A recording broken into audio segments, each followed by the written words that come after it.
হাসপাতালে severe acute ম্যালনিউট্রিশনে আক্রান্ত যে শিশুরা আসে, যারা আমরা বাংলায় বলে থাকি মারাত্মক অপুষ্টিতে আক্রান্ত শিশুরা আসে, তাদের জন্য আসলে চিকিৎসা পদ্ধতি স্বাভাবিক যে আমরা চিকিৎসা পদ্ধতিতে এটাতে হয় না। এটা একটা ফর্মুলা আছে F75 F100। এখন এটা একটা পাউডার, এটা কখনো টিনে থাকে, কখনো কোটায় থাকে, কখনো প্যাকেটে থাকে। যখনই যেভাবেই থাক, এটা প্রস্তুত করার একটা পদ্ধতি আছে। এই প্রস্তুত করার সাথে সংশ্লিষ্ট ব্যক্তিবর্গ কারা, এটা নার্স, আয়া এবং জুনিয়র ডাক্তাররা এটা তদারকিও করে থাকেন। এই ব্যাপারে আমরা জানি কিছু কিছু ক্ষেত্রে কিছু জীবাণু ওর মধ্যে ঢুকে পড়তে পারে, আমাদের যখন তৈরি করি তখন এই জিনিসটা হতে পারে।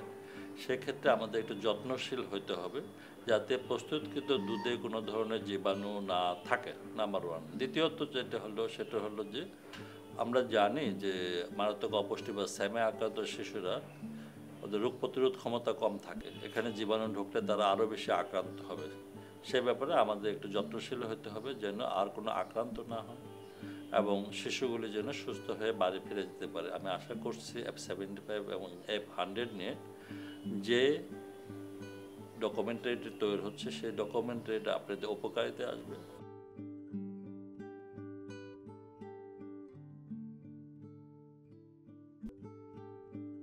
জীবাণুমুক্ত পদ্ধতিতে F75 এবং F100 থেরাপিউটিক মিল্ক প্রস্তুত করে হাসপাতালের স্যাম ইউনিটে অথবা কোনো ফিডিং সেন্টারে স্যাম শিশুদের চিকিৎসা করলে শিশুদের ইনফেকশন হওয়ার ঝুঁকি থাকে না। F75 ও F100 সহ যে কোনো মিল্ক পাউডার সম্পূর্ণ জীবাণুমুক্ত নাও হতে পারে। সেজন্য এই ভিডিওটিতে কিভাবে প্রস্তুতির সময় F75 ও F100 এর মধ্যে বিদ্যমান সম্ভাব্য ব্যাকটেরিয়া ধ্বংস করা যায় এবং কিভাবে স্যাম শিশুকে F75 ও F100 খাওয়ালে ওই সমস্ত ব্যাকটেরিয়া দ্বারা সৃষ্ট সম্ভাব্য সংক্রমণ প্রতিরোধ করা যায় তা বর্ণনা করা হয়েছে। F75 বা F100 একবার প্রস্তুতের পরে অবশ্যই সর্বোচ্চ 2 ঘন্টার মধ্যে শিশুকে খাওয়াতে হবে। এই নিয়মটি কঠোরভাবে মানতে হবে। এর ফলে F75 বা F100 এর তরল প্রস্তুতের পরে ইহার মধ্যে ব্যাকটেরিয়া বৃদ্ধি করতে পারে না। থেরাপিউটিক মিল্ক তৈরি করতে যা যা লাগবে। F75 বা F100 থেরাপিউটিক মিল্কের কৌটা বা পট, পরিষ্কার ও ফুটন্ত পানি, রান্নার পাত্র, ইলেকট্রিক কেতলি অথবা পানি ফুটানোর পরিষ্কার কোনো পাত্র, ফিডিংয়ের তথ্য বা রেকর্ডের জন্য মার্কার পেন ও লেবেলিং কাগজ, গরম পানির তাপমাত্রা মাপার জন্য একটি মেটালিক থার্মোমিটার, বেশি পরিমাণ পানি মাপার জন্য মেজারিং জগ ও কম পানি মাপার জন্য মেজারিং কাপ, ফিডিং কাপ, চামচ, বেশি পরিমাণ থেরাপিউটিক মিল্ক মেশানোর জন্য হুইক্স, একটি টাইমার বা ঘড়ি, ডিসপোজেবল হ্যান্ড টাওয়াল, হাত পরিষ্কার করার জন্য হ্যান্ড ওয়াশ, ওয়াশিং লিকুইড, যন্ত্রপাতি পরিষ্কার করার জন্য একটি বড় গামলা ও একটি ব্রাশ। শিশুকে প্রতিবার খাওয়ানোর পূর্বে নতুন করে থেরাপিউটিক মিল্ক তৈরি করা সবচেয়ে ভালো এবং মিল্ক তৈরি হওয়ার পরে শিশুর জন্য খাওয়ানো উপযোগী রুম তাপমাত্রায় আসা মাত্রই শিশুকে খাওয়ানো উচিত। শিশুর প্রতি ফিডের জন্য প্রয়োজনীয় মিল্ক আলাদা আলাদা ফিডিং কাপে প্রস্তুত করা উত্তম।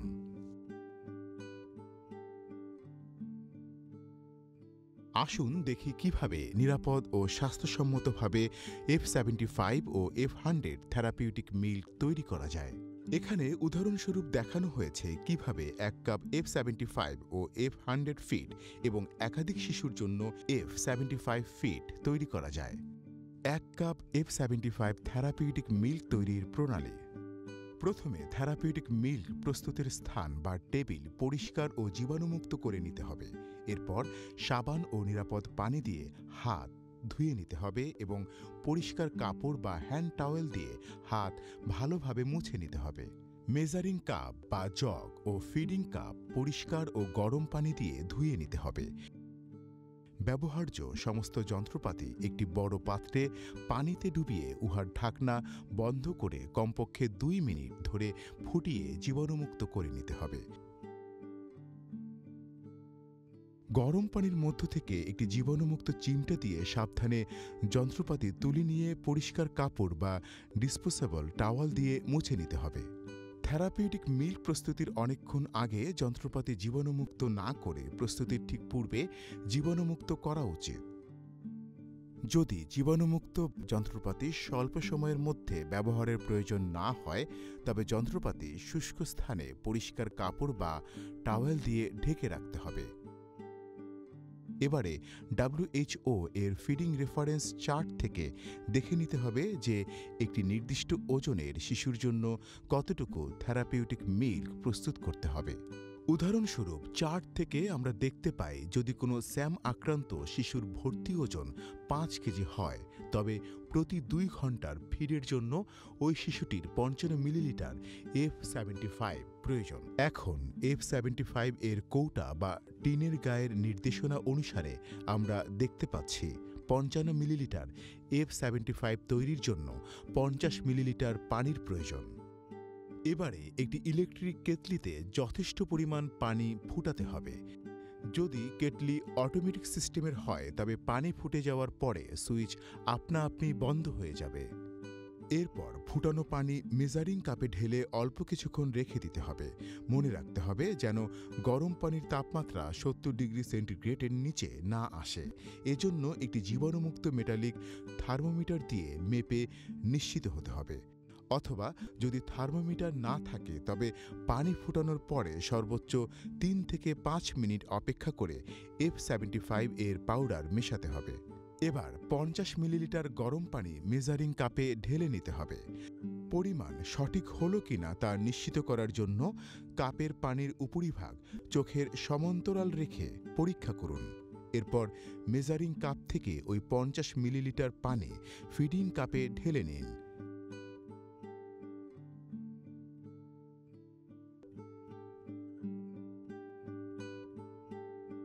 এখানে দেখা যাচ্ছে যে 50 মিলিলিটার পানির মধ্যে 2 স্কুপ F75 পাউডার মেশালে 55 মিলিলিটার F75 থেরাপিউটিক মিল্ক পাওয়া যায়। এবারে ধীরে ধীরে টিনের ঢাকনা খুলে কোনো ধরনের চাপাচাপি না করে টিনের ভেতরে রক্ষিত স্কুপ দিয়ে F75 এর পাউডার তুলে চামচের হাতল দিয়ে স্কুপের উপরিভাগ সমান করে 2 স্কুপ ওই 50 মিলিলিটার পানির ফিডিং কাপে ঢেলে দিন। মনে রাখবেন, নির্দেশনার চেয়ে কম বা বেশি পরিমাণ পাউডার মেশালে শিশু অসুস্থ হয়ে যেতে পারে। স্কুপটি যেন কোনোভাবেই পানি বা আর্দ্রতার সংস্পর্শে না আসে তা নিশ্চিত করুন। স্কুপটি ধোয়া মোছা না করে সরাসরি টিনের মধ্যে রেখে দ্রুত টিনের ঢাকনা বন্ধ করে দিন। এবার একটি জীবাণুমুক্ত চামচ দিয়ে নাড়িয়ে পানির মধ্যে পাউডার ভালোভাবে মেশান। এরপর দ্রুত মিশ্রণটি শিশুর খাওয়ার উপযোগী তাপমাত্রায় অর্থাৎ 37 ডিগ্রি সেন্টিগ্রেড তাপমাত্রায় ঠান্ডা করুন। এজন্য একটি ছোট বোলের মধ্যে ঠান্ডা পানি দিয়ে তার উপরে ফিডিং কাপ রেখে ঠান্ডা করা যেতে পারে। তবে মনে রাখতে হবে বোলটির মধ্যে ঠান্ডা পানি অল্প নিতে হবে, যাতে করে ফিডিং কাপ কাত হয়ে গেলেও যেন মিশ্রণটি পড়ে না যায় অথবা মিশ্রণটি ঠান্ডা পানির সংস্পর্শে না আসে। প্রস্তুতকৃত থেরাপিউটিক মিল্ক প্রয়োজন মতো শিশুকে খাওয়ানোর পরে অবশিষ্ট অংশ 2 ঘন্টা পরে অবশ্যই ফেলে দিতে হবে। মনে রাখতে হবে F75 বা F100 প্রস্তুতের 2 ঘন্টা পরে খাওয়ালে তা শিশুদের জন্য নিরাপদ নয়। ঠান্ডা পানির বোল থেকে ফিডিং কাপটি তুলে এর ভেজা তলদেশ ও গা শুকনো টাওয়াল দিয়ে মুছে দিতে হবে। এবার কাপটিতে লেবেলিং করতে হবে। লেবেলের মধ্যে নিম্নোক্ত বিষয়গুলো লিপিবদ্ধ করুন: type of therapeutic milk, patient's name or ID, date of preparation, time of preparation, প্রতি ফিডের পরিমাণ, প্রস্তুতকারীর নাম। শিশুকে প্রস্তুতকৃত মিল্ক খাওয়ানোর পূর্বে কবজির ভিতরের দিকে সামান্য একটু ঢেলে পরীক্ষা করে নিন শিশুর জন্য খাওয়ানোর উপযোগী গরম কিনা। যদি মিশ্রণের তাপমাত্রা রুম তাপমাত্রা অর্থাৎ 37 ডিগ্রি সেন্টিগ্রেড বা তার নিচে হয়, তবে তা শিশুকে খাওয়ানো যাবে। কখনো কখনো একসাথে একাধিক স্যাম শিশুর একাধিক ফিডের জন্য বেশি পরিমাণে থেরাপিউটিক মিল্ক প্রস্তুতের প্রয়োজন হতে পারে। এক্ষেত্রে একটি বড় পাত্রে মিশ্রণ তৈরি করে প্রতিটি শিশুর জন্য আলাদা কাপে ঢেলে নিতে হবে। মনে রাখতে হবে, বড় বা খোলা পাত্রে থেরাপিউটিক মিল্ক রাখলে ইহাতে জীবাণুযুক্ত হওয়ার ঝুঁকি বেশি থাকে। এছাড়া বেশি পরিমাণ মিশ্রণ ঠান্ডা হতেও অধিক সময় লাগে, যাতে ক্ষতিকারক ব্যাকটেরিয়ার জন্ম হতে পারে। এই ঝুঁকি হ্রাস করার লক্ষ্যে বড় পাত্রে মিশ্রণ তৈরির সাথে সাথে ফিডিং কাপে ঢেলে নিতে হবে। এখন আসুন দেখি কিভাবে পুরো 1 কৌটা F75 এর পাউডার 2.2 লিটার পানিতে মিশিয়ে 2.4 লিটার F75 থেরাপিউটিক মিল্ক এর মিশ্রণ তৈরি করা যায়। তবে পুরো 1 কৌটা F100 এর পাউডারের সাথে 1.85 লিটার পানি মিশিয়ে 2.16 লিটার F100 থেরাপিউটিক মিল্কের মিশ্রণ তৈরি করা যায়। F75 এর মিশ্রণ তৈরি করার ক্ষেত্রে প্রথমে একটি বড় পাত্রে পরিষ্কার পানি ফুটাতে হবে। পানি ফুটানোর মাঝে একটি সাদা কাগজে নিম্নোক্তভাবে লেবেল করতে হবে: type of therapeutic milk, patient's name, date of preparation, time of preparation, প্রতি ফিডের পরিমাণ, প্রস্তুতকারীর নাম বা স্বাক্ষর।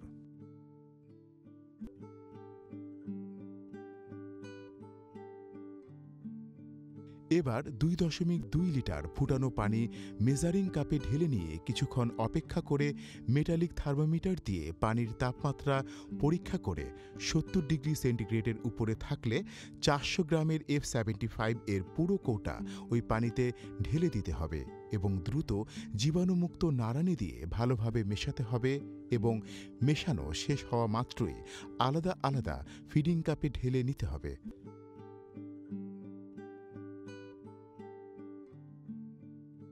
মনে রাখতে হবে, শিশুকে খাওয়ানোর পূর্বে কবজির ভেতরের দিকে সামান্য একটু ঢেলে পরীক্ষা করে নিতে হবে যে উহা শিশুর খাওয়ানোর উপযোগী তাপমাত্রায় আছে কিনা।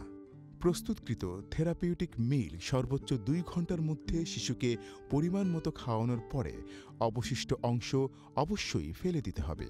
2 ঘন্টা পরে খাওয়ালে শিশুর জন্য ঝুঁকিপূর্ণ হবে।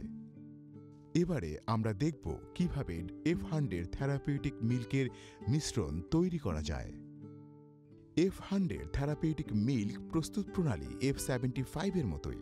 হাত ও যন্ত্রপাতি জীবাণুমুক্ত করে F100 এর কৌটার গায়ের নির্দেশিকা থেকে জেনে নিতে হবে যে কতটুকু পানিতে কী পরিমাণ পাউডার যোগ করতে হবে। তারপরে 70 ডিগ্রি সেন্টিগ্রেড এর উপরের তাপমাত্রার ফুটানো পানি দিয়ে পরিমাণ মতো F100 তৈরি করে সর্বোচ্চ 2 ঘন্টার মধ্যে শিশুকে খাওয়াতে হবে এবং অবশিষ্ট অংশ ফেলে দিতে হবে। এবারে আমরা দেখব কিভাবে ডাইলুটেড F100 থেরাপিউটিক মিল্কের মিশ্রণ তৈরি করা যায়। হাসপাতালের স্যাম ইউনিটে ভর্তি হওয়া 6 মাসের নিচে স্যাম আক্রান্ত শিশুদের চিকিৎসায় ডাইলুটেড F100 ব্যবহার করা হয়। স্যাম আক্রান্ত শিশুর রক্তে সোডিয়ামের আধিক্য হওয়ার ঝুঁকি কমানোর জন্য সঠিকভাবে প্রস্তুতকৃত ডাইলুটেড F100 খাওয়ানোর খুবই গুরুত্বপূর্ণ। F100কে ডাইলুট করলে কিডনিতে দ্রবীভূত পদার্থের লোড কমে যায়, যা শিশুর জন্য উপকারী। ডাইলুটেড F100 তৈরি করতে হলে প্রথমে F100 এর কৌটার নির্দেশনা ও WHO ফিডিং রেফারেন্স চার্ট অনুসারে প্রয়োজন মতো স্বাভাবিক F100 তৈরি করে নিতে হবে। উদাহরণস্বরূপ 4 কেজির একটি শিশুর একটি ফিড তৈরি করার জন্য রেফারেন্স চার্ট অনুসারে 100 থেকে 145 মিলিলিটার স্বাভাবিক F100 তৈরি করতে হবে। দেখা যাচ্ছে 100 থেকে 145 মিলিলিটার F100 তৈরি করার জন্য কৌটার নির্দেশিকা অনুসারে 4 স্কুপ পাউডার 100 মিলিলিটার পানিতে মেশালে 114 মিলিলিটার স্বাভাবিক F100 মিল্ক পাওয়া যাবে। ইতিপূর্বে বর্ণিত নিয়মানুসারে স্বাভাবিক F100 তৈরির পরে 30% অতিরিক্ত পানি যোগ করতে হবে। অতিরিক্ত কী পরিমাণ পানি যোগ করতে হবে তা বের করার নিয়ম হল, কোনো নির্দিষ্ট পরিমাণ স্বাভাবিক F100 মিল্ক তৈরি করতে যে পরিমাণ পানির প্রয়োজন হয় ওই পানির 30%ই হল অতিরিক্ত পানি, যা ওই নির্দিষ্ট পরিমাণ স্বাভাবিক F100 এর সাথে মিশিয়ে ডাইলুটেড F100 তৈরি করা হয়। অর্থাৎ আমাদের পূর্বে প্রস্তুতকৃত স্বাভাবিক F100 এর সাথে 70 ডিগ্রি সেন্টিগ্রেড তাপমাত্রার উপরের আরও 30 মিলিলিটার পানি যোগ করে ভালোভাবে মেশাতে হবে। এভাবে সঠিকভাবে প্রস্তুতকৃত ডাইলুটেড F100 থেরাপিউটিক মিল্ক শিশুকে সর্বোচ্চ 2 ঘন্টার মধ্যে খাওয়াতে হবে এবং অবশিষ্ট অংশ ফেলে দিতে হবে।